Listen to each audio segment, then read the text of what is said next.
नमः शिवाय। जय माता रानी। दोस्तों, आप देख रहे हैं आपका अपना YouTube चैनल व्रत त्योहार टोटके। मैं हूं आपके साथ रिमझिम शर्मा।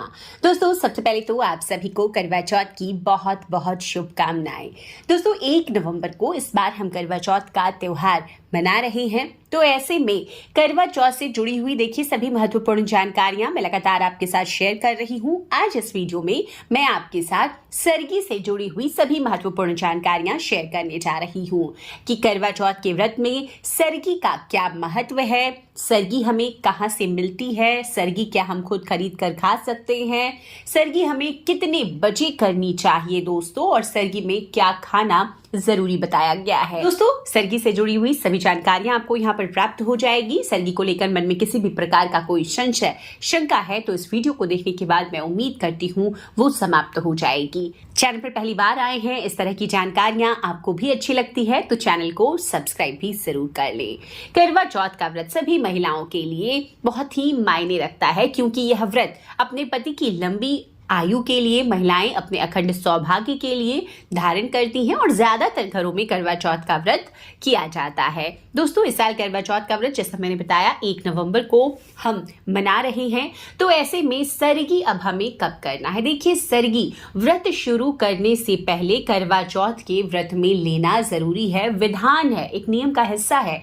तो सरगी हमें, जैसे कि हम 1 नवंबर को व्रत कर रहे हैं, तो सरगी हमें 31 अक्टूबर की सुबह लेना है। सरगी लेने का जो अब सही समय होता है दोस्तों, वो मैं बता दूं।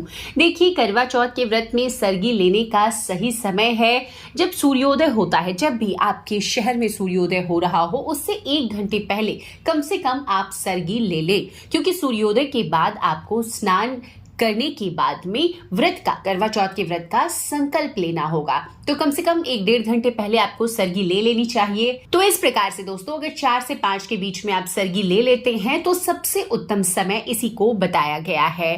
तो करवा चौथ का व्रत अगर आप भी कर रही हैं तो इसी समय में सरगी आपको लेना चाहिए। दोस्तों, अब सरगी में हमें क्या लेना चाहिए, और करवा चौथ के व्रत में जो सरगी का विधान है, जो महत्व है ना, वो इस प्रकार से बताया गया है कि किसी भी सुहागन महिला के लिए सरगी उसके ससुराल से आती है, उनकी सास उन्हें प्रदान करती है। सरगी में खाने की चीजें देती हैं, वो सुहाग की सामग्री देती हैं, वस्त्र आदि देती हैं, जो उनकी श्रद्धा वो सरगी में अपनी बहू को वो देती हैं। तो इस प्रकार से पहला नियम तो यही है कि सरगी आपकी सास की तरफ से आपको मिलनी चाहिए। लेकिन अगर आपकी सास नहीं है या कहीं दूर है, वो सरगी आपको नहीं आकर दे सकती हैं, तो ऐसे में आप सरगी स्वयं भी खरीद करके खा सकती हैं, इसमें भी कोई दिक्कत नहीं है। अब देखिए, सास नहीं है तो कई जेठानी जो बड़ी होती हैं, जो ननद बड़ी होती हैं, वो भी सरगी दे सकती हैं आपके लिए खरीद करके, उसमें भी कोई दिक्कत नहीं है। अब सरगी में क्या चीजें हैं जो हमें खानी चाहिए। देखिए, ये तो स्वास्थ्य कारणों से भी है। वैसे सरगी में जब सास हमें सरगी देती है ना, तो सरगी में आम तौर पर दिया जाता है, सेवइयां दी जाती है, मेवे दिए जाते हैं, फल दिए जाते हैं, मिठाइयाँ भी दी जाती हैं।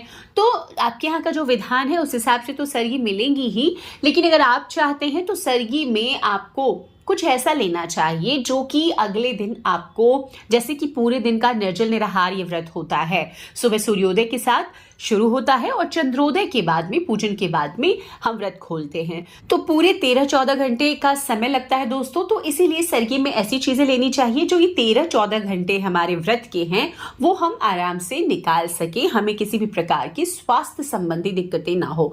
तो जैसे कि आप नारियल पानी ले लें, आप सरगी में ड्राई फ्रूट्स ले लें, और सरगी में जैसे मैंने बताया कि दूध और फेनी आती है, तो फेनिया जो होती है ये सरगी का एक रीति रिवाज के संदर्भ से बहुत महत्वपूर्ण हिस्सा होता है, लेकिन स्वास्थ्य के हिसाब से भी देखिएगा तो महत्वपूर्ण होता है, क्योंकि फेनिया जो होती है गेहूं के आटे से तैयार की जाती है, और दूध के साथ जब मिश्रित कर आप खाते हैं तो प्रोटीन और कार्बोहाइड्रेट दोनों मिल जाता है आपको, तो पूरे दिन आपको ये ऊर्जा से भरपूर रखता है।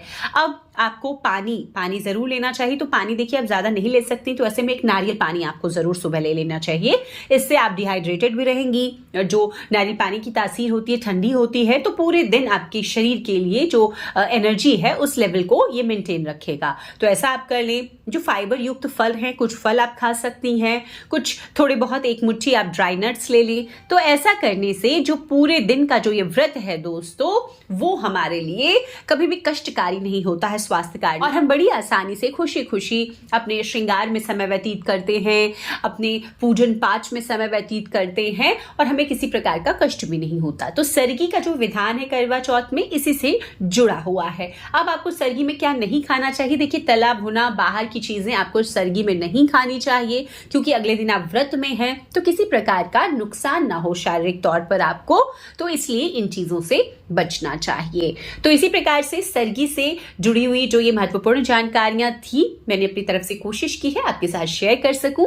अगर आपको भी सरगी से जुड़ी हुई जानकारियां अच्छी लगी हो तो वीडियो को लाइक जरूर कर दीजिएगा। चैनल पर पहली बार आए हैं, इस तरह की जानकारियां आपको भी अच्छी लगती है तो चैनल को सब्सक्राइब करना ना भूलें। वीडियो देखने के लिए बहुत बहुत शुक्रिया। जय माता रानी, हर हर महादेव।